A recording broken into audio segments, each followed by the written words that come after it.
राज्य अध्यक्ष doctor B R. Ambedkar Sevak Sangh Odisha. आज जातीय अनुसूचित जाति कमिशनर पालनडिभा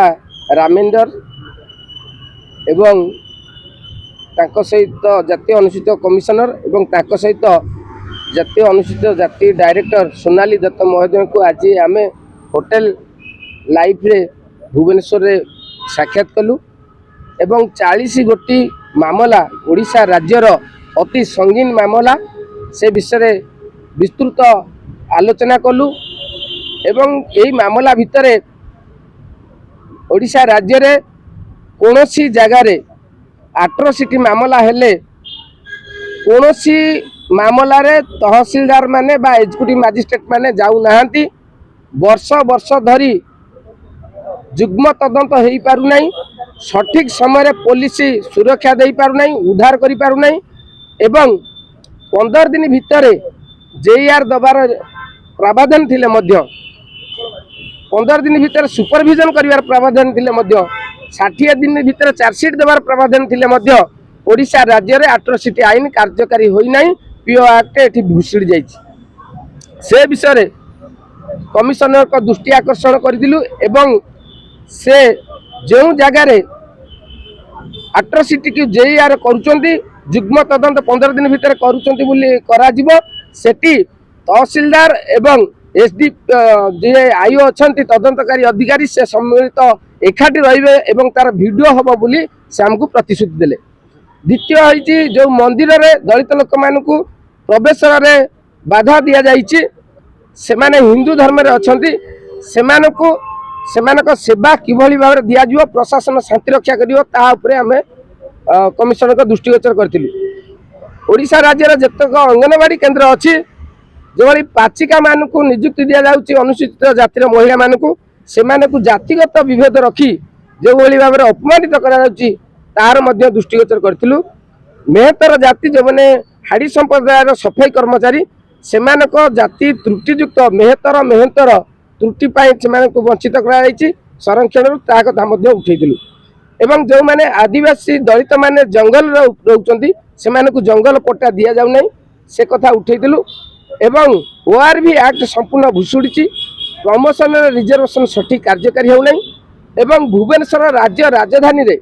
एक आंबेडकर भवन निर्माण पर आम प्रस्ताव देइथिलु एवं ताकू से ग्रहण करिसंती राज्य सरकार को मध्य चिठी लिखुचंती तत्सहित ओडिशा राज्य रे जेहेतु मात्राधिक हजार हजार मामला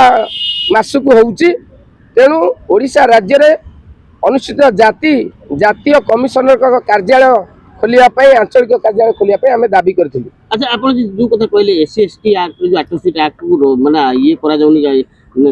मामला रुजु करा जाउनी किंतु यार दुरुपयोग मध्ये होउची एवं आ गोटे कथा रहिची जो एससी एसटी एक्ट जो एट्रोसिटी जो माने विक्टिम अछंती ताकू जो पांठी सरकार प्रदान करे कथा से सब पैसा एपर्यंत मध्ये से विधानसभा जे सचिवालय जे निर्देशक अछंती ताको पाखरे से पैसा रहि से कथा उठेले ना उठेले हमें एक कथा भी उठैचु जे 2 वर्ष 3 वर्ष धरि जो जेआर हेची राज्य सरकार निजे लक्ष्मी पुराण बांटुचंती किंतु संविधान बांटू नाती बा से जो पैसा बेकार करचंती आज पर्यंत एससी एसटी पिला स्टाइपेंड दउना जो सहायता नहीं नहीं कहूची मु सही कथा कहूची सरकार आपण एठी हिंदू धर्म मु से कथा कहूनी आमे कहूची सरकार सेतबे 71 कोटी टंका दउचंती सेतबे पैसा आसुची सेही एससी एसटी पिला जो प्रोविजन स्टाइपेंड 2 वर्ष हला देई पारि नाहती एवं जो कंपनसेशन जो सहायता राशि एट्रोसिटी रे ताको मध्ये पर्यंत दिया जाउ नै वर्ष वर्ष धरि पड़ी रही 3 वर्ष धरि भी जेआर हेकि पड़ी रही किंतु दिया जाय नै तेणु तहसीलदार माने एट्रोसिटी कास्ट वेरिफिकेशन भी दउ नांती एठी गोटे प्रशासनिक षडयंत्र रही मामला को दुर्बल करिया पई एक षडयंत्र करी किछि दिन गड़ाई देला एवं ए मामला जंती दुर्बल हबो केस मिथ्या हबो आ 100 रु 40 भाग केस मिथ्या करी दिया जाउची आपण जोटा कहउतिले बहुत जगह मिछ होउची दुरुपयोग जोटा कहउचंती दुरुपयोग जोठी होउची सेठी